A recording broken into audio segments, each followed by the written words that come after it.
Alors le principe de récurrence. Le principe de récurrence, l'objectif c'est de démontrer qu'une certaine propriété ou une caractéristique d'une suite va être vraie à partir d'un certain rang et pour toutes les valeurs suivantes. Alors cette caractéristique qu'on appelle Pn, alors pourquoi Pn? Parce que la caractéristique va dépendre de l'indice n. Eh bien cette propriété va être démontrée à partir du principe de récurrence qui est basé sur deux choses. Il y a d'abord ce qu'on appelle une initialisation, où on va démontrer que la propriété ou la caractéristique est vraie dès un certain rang, qu'on appellera le rang initial, noté ici n0. Et il va y avoir un deuxième temps qu'on appelle la démonstration de l'hérédité. Et dans l'hérédité, il y aura une hypothèse à formuler, c'est-à-dire qui est que si la propriété est vraie ou si la caractéristique est vraie pour un certain rang n, eh bien il faudra démontrer qu'elle est vraie au rang suivant. À condition que les deux caractéristiques ici sont... les deux critères, l'initialisation et l'hérédité sont validés, alors on pourra dire que la caractéristique ou la propriété Pn est vraie pour tout entier naturel n plus grand que n0 qui est le rang de départ. Mettons ça en place dans le premier exemple ici, avec la suite un définie par un égale 2, un plus 1 égale 1 demi de un plus 2, et on doit démontrer que tous les termes seront plus petits que 4. La caractéristique ici à démontrer sur la suite, c'est que tous les termes sont plus petits que 4. C'est ça qu'on va appeler la propriété Pn. L'initialisation, c'est à partir de quand cette propriété ou cette caractéristique doit être vraie. C'est à partir de n égale 1.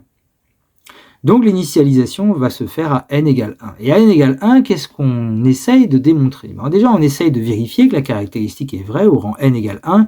J'ai mis entre parenthèses ici P1 vrai, c'est-à-dire la question c'est a-t-on U1 plus petit que 4? Puisque la propriété P1 s'écrit U1 plus petit que 4. Réponse oui, puisque d'après l'exemple donné, U1 est égal à 2, donc comme U1 est égal à 2, on a bien U1 plus petit que 4. Donc voilà pour l'initialisation. Reste maintenant l'hérédité. Alors dans l'hérédité, il va y avoir une hypothèse à écrire et qui correspond, si je remonte ici l'encadré, à la condition si. Si, c'est notre hypothèse de récurrence. Dans l'hypothèse de récurrence, on va supposer qu'à un certain rang n, Pn est vrai, à un certain rang, lequel on ne sait pas, mais à au moins un certain rang. On suppose donc que un est plus petit que 4 à un certain rang. Et on va montrer, dans l'hérédité, il s'agit de démontrer que un plus 1 est plus petit que 4, c'est-à-dire est-ce que Pn plus 1 est vrai.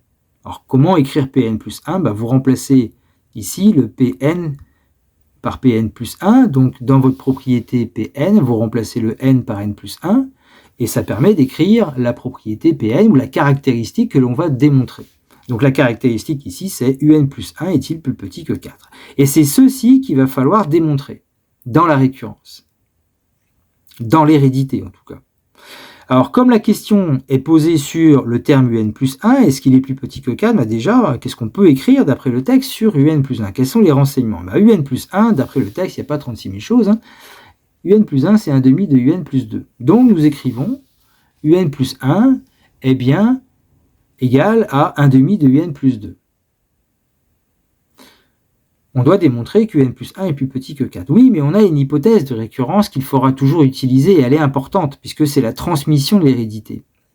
Par hypothèse de récurrence, on sait que un est plus petit que 4. Maintenant, on va faire apparaître cette quantité-là, qui correspond au un plus 1, en multipliant d'abord par un demi, puis en rajoutant 2, et on voit apparaître ici le terme un plus 1. Ça veut dire que si on suppose qu'à un certain rang n, un est plus petit que 4, on arrive à démontrer, de par la définition de la suite, que un plus 1 est bien plus petit que 4.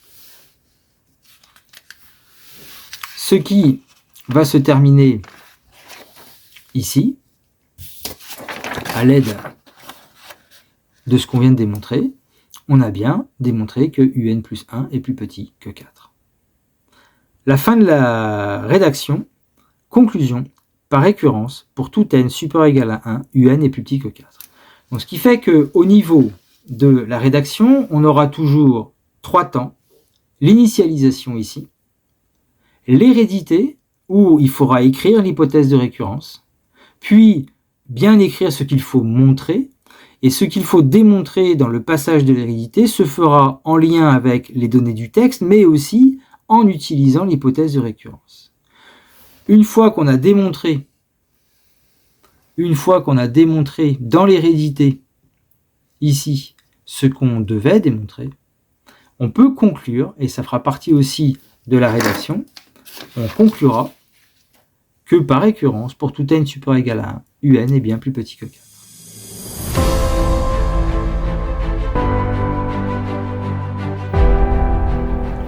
Un deuxième exemple de récurrence avec la suite un définie par récurrence par u0 égale 3 et un plus 1 égale 4 un moins 3. Et là, cette fois-ci, la caractéristique ou les caractéristiques qu'on va essayer de démontrer sur cette suite, c'est de démontrer que pour tout n supérieur ou égal à 0, donc à partir du rang 0, en fait, tous les termes un peuvent s'écrire de la manière 2 fois 4 puissance n plus 1. Donc ici, la caractéristique qui dépend de n, qui va caractériser notre suite, donc cette propriété Pn, c'est un égale 2 fois 4 puissance n plus 1. Voilà notre propriété pour laquelle on va essayer de démontrer qu'elle est vraie tout le temps. Elle doit être vraie à partir du rang n égale 0. Donc l'initialisation va se faire à n égale 0. La question posée, a-t-on P0 vrai? C'est-à-dire, vous remplacez n par 0, là où n apparaît, et ça se devient U0 est-il égal à 2 fois 4 puissance 0 plus 1. Pour démontrer que les deux choses ici sont égales, eh bien, on calcule d'abord 2 fois 4 puissance 0 plus 1. 4 puissance 0, ça fait 1. 2 fois 1 plus 1, ça fait 3. Et U0 est bien égal à 3. Donc, on a le droit d'écrire que le terme U0 s'écrit 2 fois 4 puissance 0 plus 1. Passons maintenant à l'hérédité. Alors, dans l'hérédité, il y a une rédaction qu'on doit respecter. La première, c'est de poser l'hypothèse de récurrence. Dans l'hypothèse de récurrence, c'est supposer Pn vrai à un certain rang. Et au niveau de la rédaction, on écrit, on suppose qu'à un certain rang, un peut s'écrire 2 fois 4 puissance n plus 1. Et la question posée dans l'hérédité, c'est montrer que Pn plus 1 sera vrai. C'est-à-dire que la caractéristique Pn, qui est là, donc Pn plus 1 vrai, c'est-à-dire est-ce que un plus 1 sera égal à 2 fois 4 puissance n plus 1 plus 1, que j'ai réécrite ici. Donc je remontre, montrons que la propriété Pn plus 1 apparaît ici, on doit démontrer qu'un plus 1 est égal à 2 fois 4 puissance n plus 1 plus 1. Alors pour arriver à ce résultat, eh bien, que sait-on de cette suite? Eh bien, on sait que un plus 1 est égal à 4 un moins 3. Ça, c'est le texte qu'il donne, donc on l'utilise. Mais, nous avons une hypothèse de récurrence. Nous avons supposé que ce terme-là, justement, le terme précédent un, peut s'écrire 2 fois 4 puissance n plus 1. Comme on suppose que un peut s'écrire de cette manière, ça nous permet, en injectant dans le calcul ici et en remplaçant un par l'écriture 2 fois 4 puissance n plus 1, nous avons alors un plus 1 qui peut s'écrire 4 fois 2 fois 4 puissance n plus 1 moins 3. Et là, après, on développe. Et en développant, alors le multiplicateur 4, je l'ai mis directement à droite. Donc ça fait 2 fois 4 puissance n fois 4. 4 fois 1, ça fait 4. 4 moins 3, ça fait 1. Et 4 puissance n fois 4, ben c'est 4 puissance 1. C'est 4 puissance 1, et la règle sur les puissances, ça donne 2 fois 4 puissance n plus 1 plus 1. Donc on a bien démontré l'hérédité, qui est que si on suppose qu'à un certain rang c'est vrai, eh bien le rang suivant aura automatiquement la même caractéristique, la même propriété. Avec l'initialisation plus l'hérédité, ça nous permet de conclure, par récurrence, pour tout n supérieur ou égal à 0, puisque ça démarrait de 0, tous les termes vont bien pouvoir s'écrire 2 fois 4 puissance n plus 1.